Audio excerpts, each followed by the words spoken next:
Startuprad.io, your podcast and YouTube blog covering the German startup scene with news, interviews, and live events. Hello and welcome everybody. This is Joe from Startuprad.io. No, you're not mistaken. Today is Monday and not Thursday. The main reason behind this, in the US, our main market, there is Columbus Day, a public holiday. And so this is a Columbus Day special.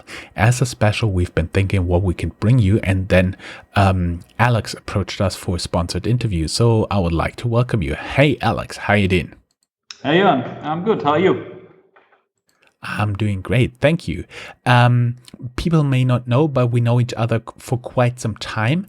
And we actually had an interview when you had a nonprofit organization next to the business we're now introducing to our audience called Join Mainland. And we worked there together, full disclosure here.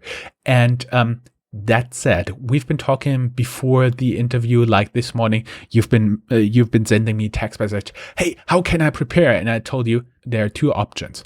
Option one, you drink a whiskey and be relaxed. Option two, you listen to other podcasts I recorded just recently. Did you go with option one or two? Well, I did go with option one, but I opted for the non-alcoholic version. So yeah, I mean, I feel well prepared anyway. That is pretty cool. I do know a lot about you, and even though this is sponsored content, we are going to go through a little bit your CV and what you guys are doing, and eventually end up talking a little bit about what Emporion Ventures services are.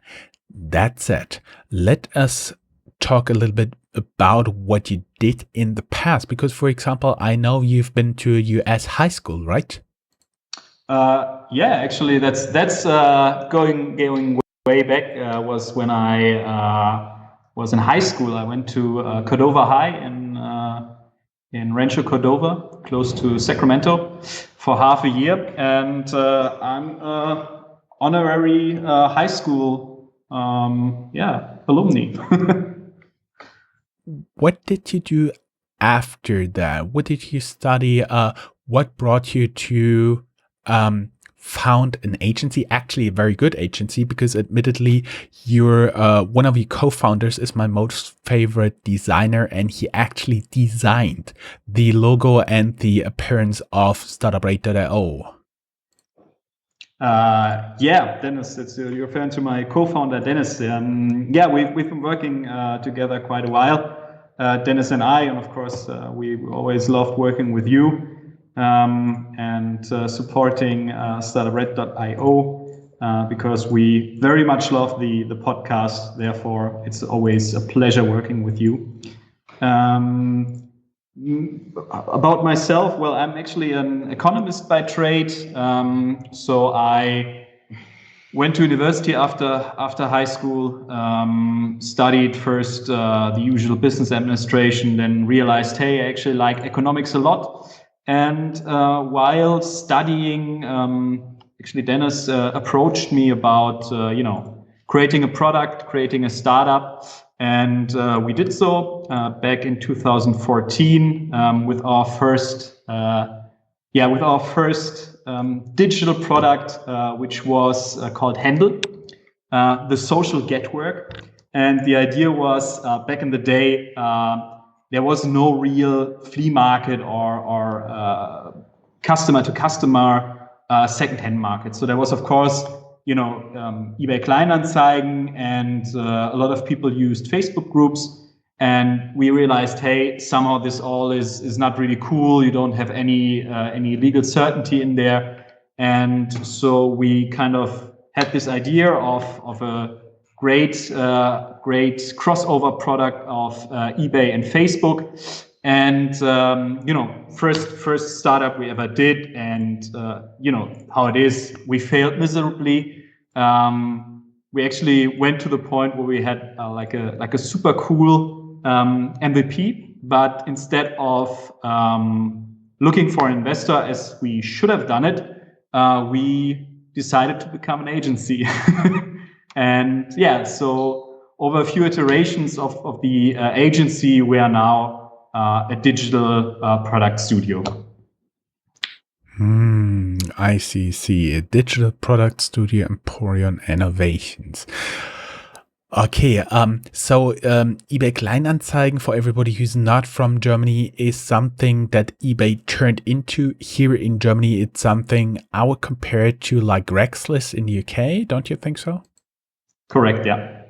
And you wanted to do something similar way before it was around?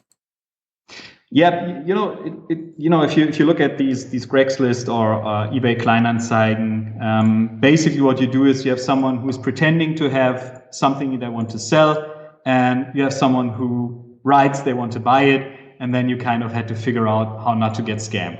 And same thing happened in Facebook groups, so people were just posting images, and I mean it worked kind of, but we thought, hey, this is a problem worth solving.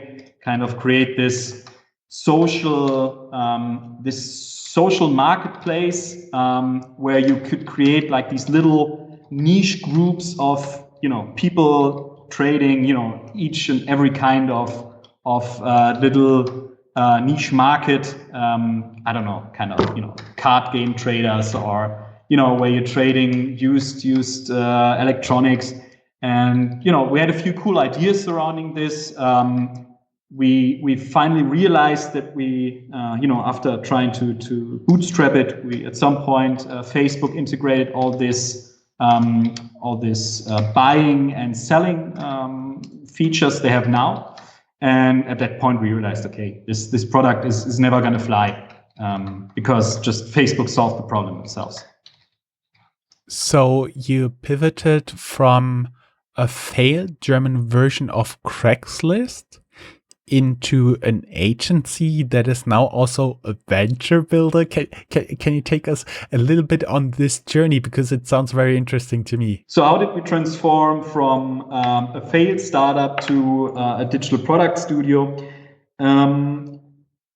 I guess, what we did was we looked at the abilities in our team, and we realized, okay, we have a great designer, we have a great developer, and we had me as a kind of business economics guy who was supposedly doing investor relations.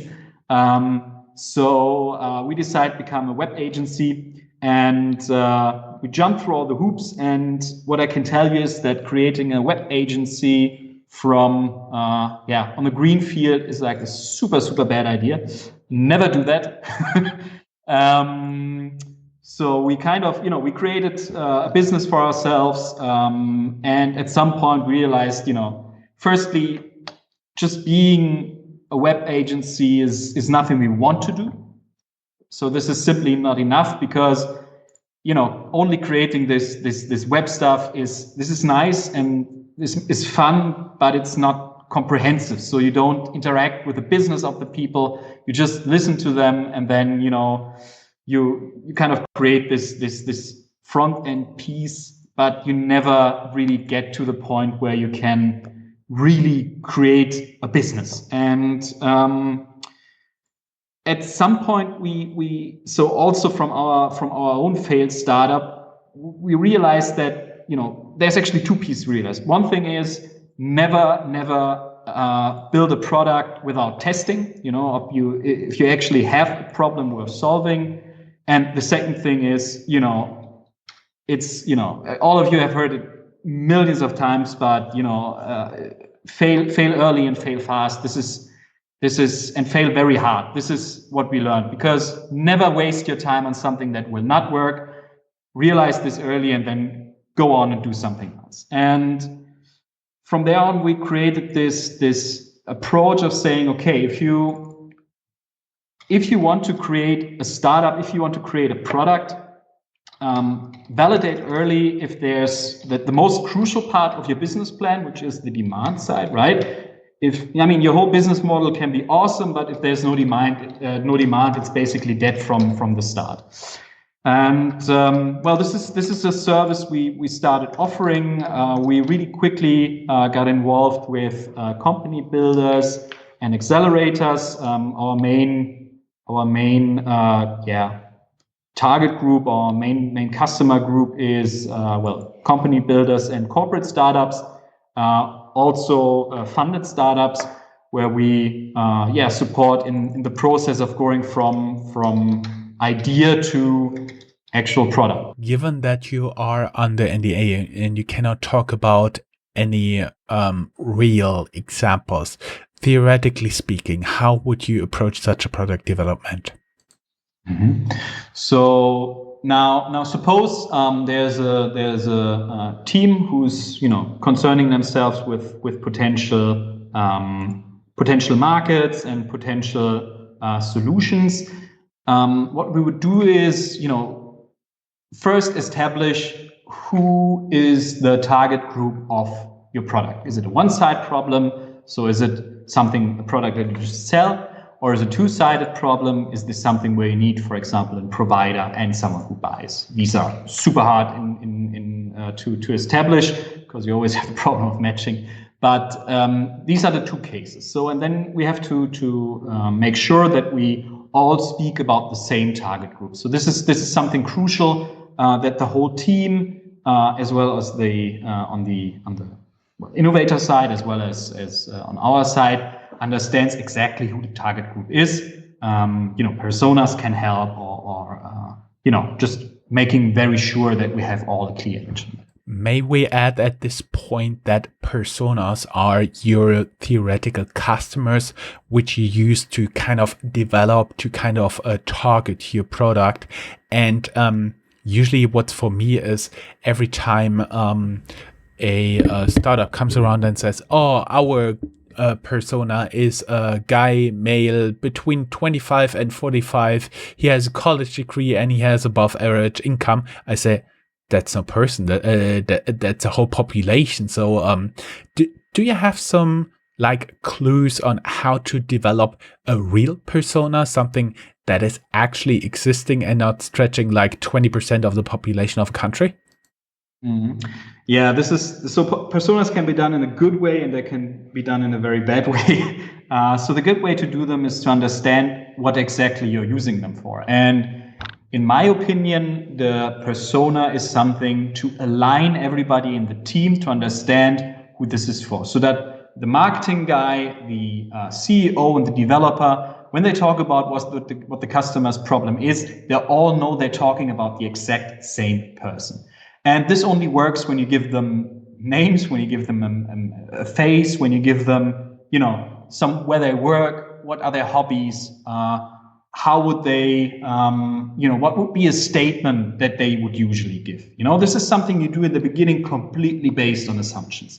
And then the more you talk to your potential customers, the more you try to find out about them. For example, after knowing this is our assumption our first assumption for the target group, usually what you're trying to do is you try to get someone to interview.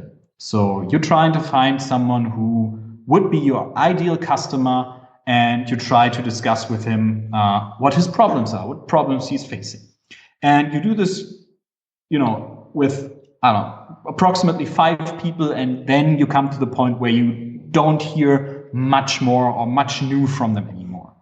And this is the point where, you kind of reach this saturated place of, okay, I now know what your problems are, and I know how you would rate them relative to each other. So, and if you're lucky, the problem that you assume would be there is there, and you are actually, if you're trying to create this value proposition of we're trying to solve this problem for you, you might find someone who actually wants to spend money on this. And the persona is something that is being done iteratively on the process, and it will help guide you. Your whole development process will change, but it will help all of your team to understand who your customer is, what their problems are, what they're capable of, and what they're not capable of in terms of UX or, something you require them, for example, cognitive effort of your solution. But this is usually the first step. This is something that develops. And one of our tasks we have is, trying to find very early traction. So these teams usually have they have different ideas and different problems they suspect are there. And we're very early going in, coming up with something called a burner brand. So something we put out there, we can use that looks convincing. And we put out this problem and this value proposition you have and say, hey, we're solving, you have problem X, Y, Z, we're solving it for you. And we see, for example, put this on for example, Facebook and check whether or not people click on it. And, if you put a lead gen form behind it, it will very quickly show you, number one, if people are interested, if the target group you're targeting is interested, and if you even get email addresses from them. This is a problem so big that people just on this far-fetched idea, if I put in my email address here, I might get someone who solves this problem. They just give their email address, and this is perfect, because if you get the email address, you can get in touch, and then do customer discovery interviews. Try to find out what are your problems and who are you. Well, if you get the email, you can get into the spam filter of the client. Just to interrupt you a tiny bit here, my question would be a burner brand. That means you take kind of similar or the product of your client, brand it differently with something like XYZ, and make a test so a potential competitor cannot really conclude where this product is coming from, or it's totally new. And so the startup itself is not burning its name, but you do it as a dummy brand. Is that true? That is correct. This is what we found is most sensible, because it relieves the client from the issue of, we cannot do this, we don't have anything yet. This is usually one of the concerns you have. We cannot go out until we have something, right? But this is, in my opinion, not true, because you need to try early and you need to fail quickly. And in order to do this, you need to be out there, because the only thing that will, give you an indication if you do something worthwhile is if somebody is willing to use it. And if not, stop doing it.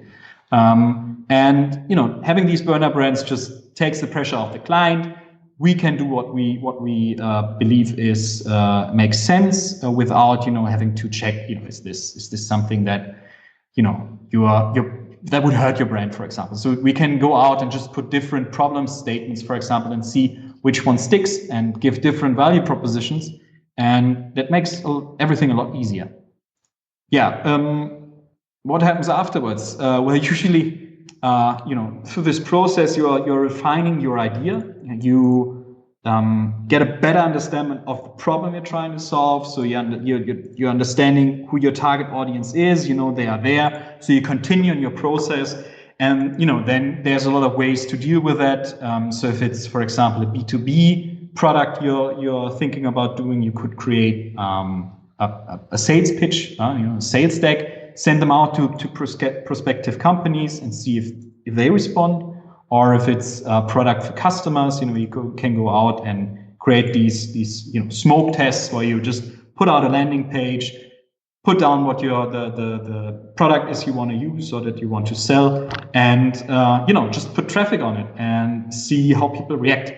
And this gives you a very good idea if this is worth your time. Again, it's always about this, checking if something breaks and checking if your assumption that someone wants this is actually true. And if you realize, okay, this all works, next step would be creating a prototype. This can be, you probably all read literature that talks about rapid prototyping, and so you all know prototype can be a lot of things. So you can have a product prototype, pen and paper. You can create a website, or you can put out a shop, and spinning together different technologies to just very, very, very quickly get a super, super minimal product that, again, shows you at the end, validated, if there's demand. And what is demand? What is the validation? It's someone spending money, right? And if someone spends money on your product, as a startup, this is usually something really, really cool to tell to your prospective investors, saying, hey, we have someone who wants to buy it. Also in a corporation, if you want to do a venture, this is something that shows, okay, this is worthwhile. We should continue doing it. This is the product, the product validation part of it. of course, after you've done the validation, the actual work starts. Yeah. It pretty much sounds like you have a lot of experience in product development. Can you give us like the 2 or 3 top mistakes entrepreneurs are making or corporates are making in their product development, like wrong assumptions? They first want to have like the finished S-Class Mercedes before they even go out, or what are the most frequent mistakes you're seeing there in product development? So one of the problems I often see is people disregarding their validated or partially validated target group assumptions. So, if you know exactly which problem you want to solve, you shouldn't start doing concept for your product that adds stuff that just doesn't do anything to solve this problem, that you just think it should be in there. But most founders, or some founders, I don't want to generalize, but this is a problem I've seen. If you're trying to do a product, realize that a startup is a feature. This is not creating this huge full Monty product that will, solve every problem at once. You're just solving one tiny bit of a problem that is a real big pain for your customer. It reminds me of the app that was just able to send yo to another person, right? Yeah, I mean, this was a great example. Sure, I mean, we don't know what this product actually solves, but it's fun to do. So probably it solves the problem of being bored or trying to communicate with someone without words. But yeah, I mean, this is something you need to realize. As a startup, you're a feature and not going full Monty. Second thing I would say that is one of these top problems is one thing that also is sometimes an issue is realizing that what you're doing does not work. So even if you go out and validate, you need to come to the point where you tell yourself, okay, what I thought would work does not work. And you want to notice this early, because some people kind of have the feeling, my time doesn't have a price ticket, right? I'm not wasting money by doing something. But, you only have a very limited lifetime, so to say. So if you realize that what you do doesn't work, either iterate and, you need to completely disregard all the work you already put in. This is all worthless in the moment you realize nobody wants this product.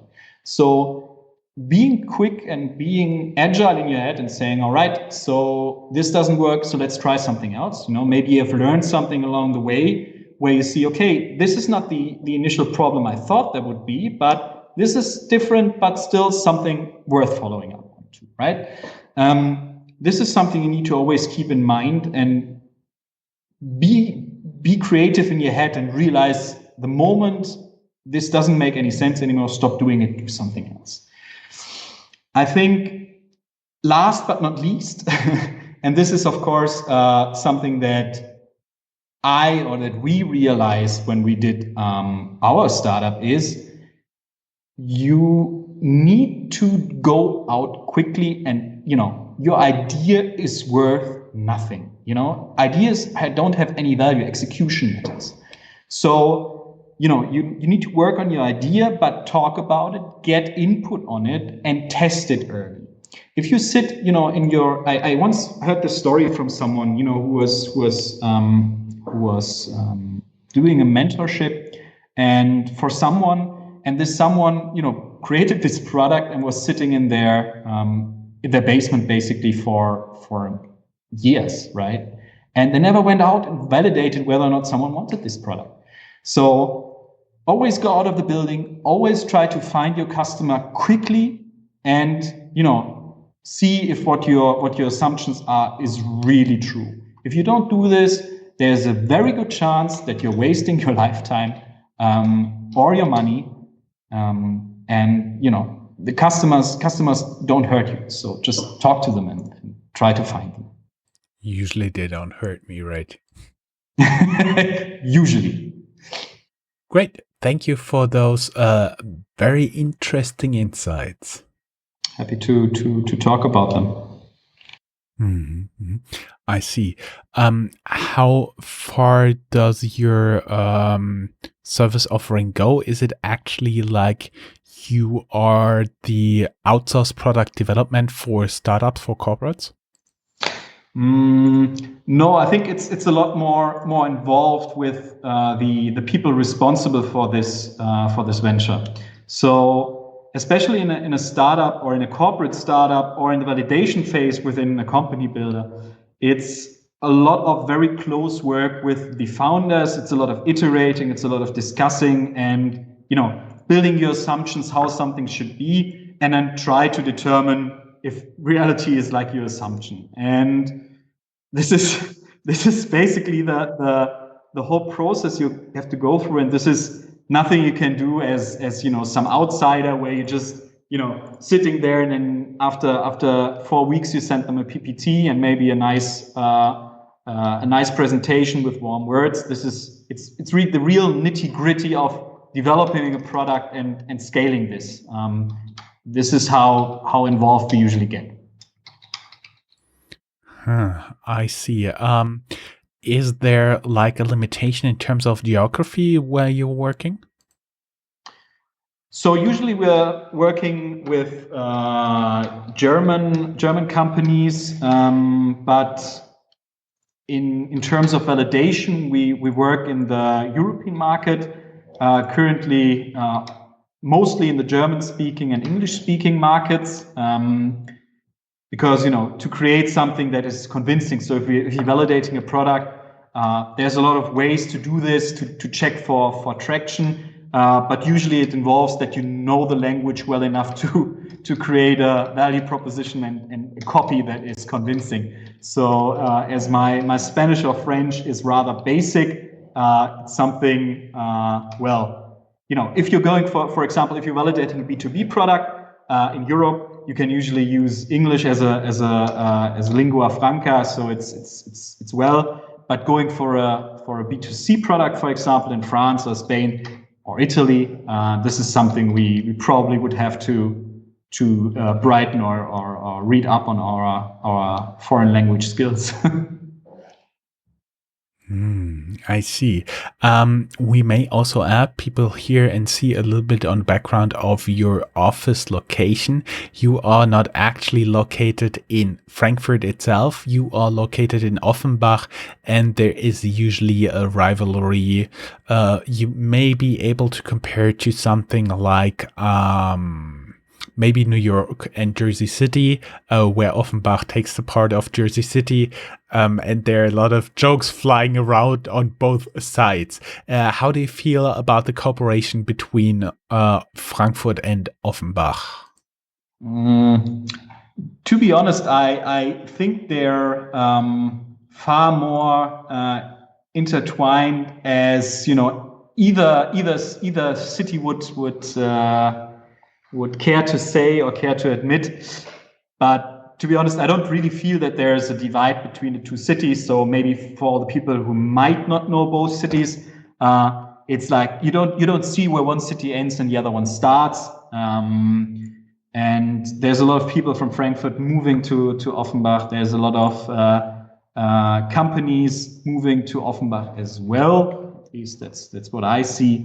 So I guess in the end, this is all nice and good, but when it comes to doing business, at least in the demography I'm moving or I'm situated, I don't see that there's still difference between the two cities. We may also add that Offenbach is a very interesting multicultural city here in the Rhine-Main area, where there are also a lot of very nice places, good restaurants, and also increasingly high-end apartments. That said, Right now, approximately 80% of our vast audience is outside of Germany. And when I talk to those people, they do have the impression that Frankfurt is a little bit more conservative, suit-wearing city, where on the other hand, Berlin is like the hip city where the innovation takes place. We already eliminated the case that there are no beard-wearing yuppies in Frankfurt, especially you with your beard and less conservative looking. And also we may add that your partner, your co-founder, Dennis, is also having like a huge beard as well. How do you feel about the innovation potential here in Frankfurt?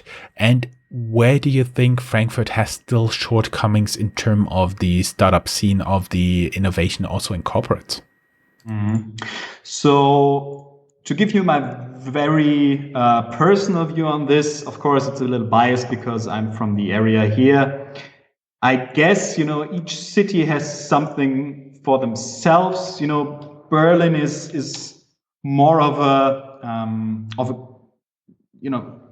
cluster, so to say. So you have a lot of freelancers, a lot of designers, a lot of developers from worldwide who live in Berlin, who are readily available there for creating a venture, for creating a startup. And it's very easy to find very capable people, and it's a lot of young people. So it's kind of, you don't have these overarching processes or mindsets of how things should be done, right?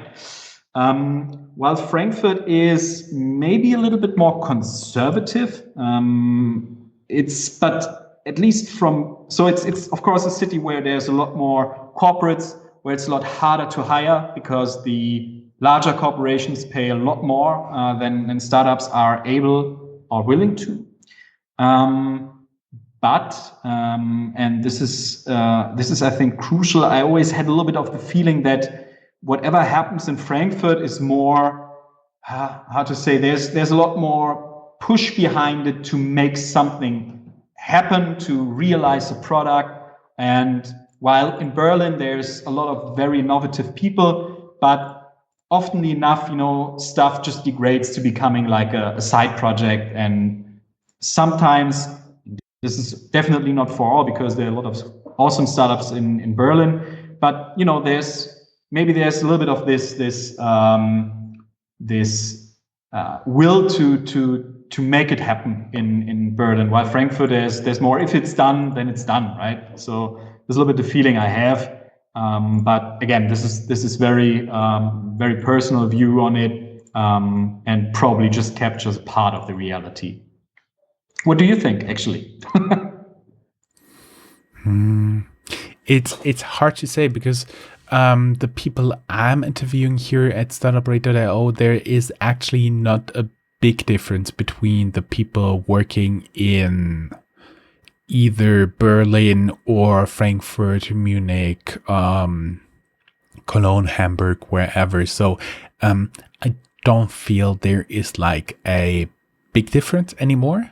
Admittedly, the VC numbers are a little bit higher in Berlin, but I do believe that a lot of stuff is flying, as we say, under the radar in many different cities, and especially Berlin gets the most attention of the international press. That would be like my personal assumption right now.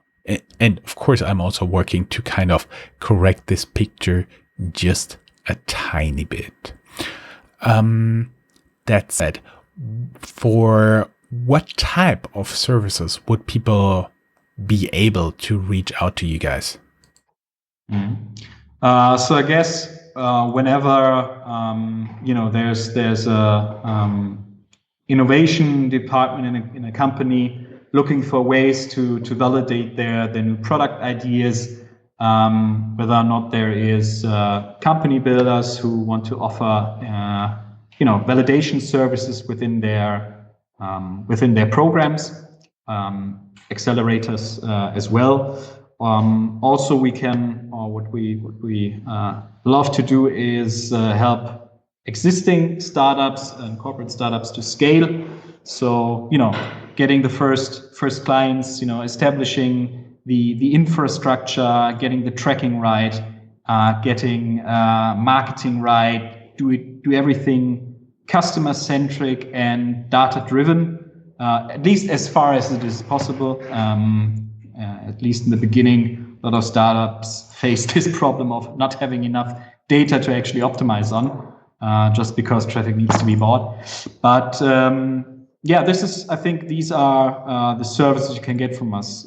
This external or the product team you need to have in order to iterate quickly with your product and get traction soon. I guess this is where we could help.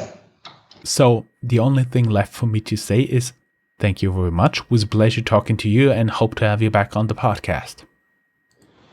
Thanks a lot for having me.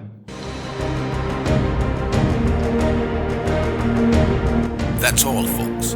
Find more news, streams, events, and interviews at www.startuprad.io. Remember, sharing is caring.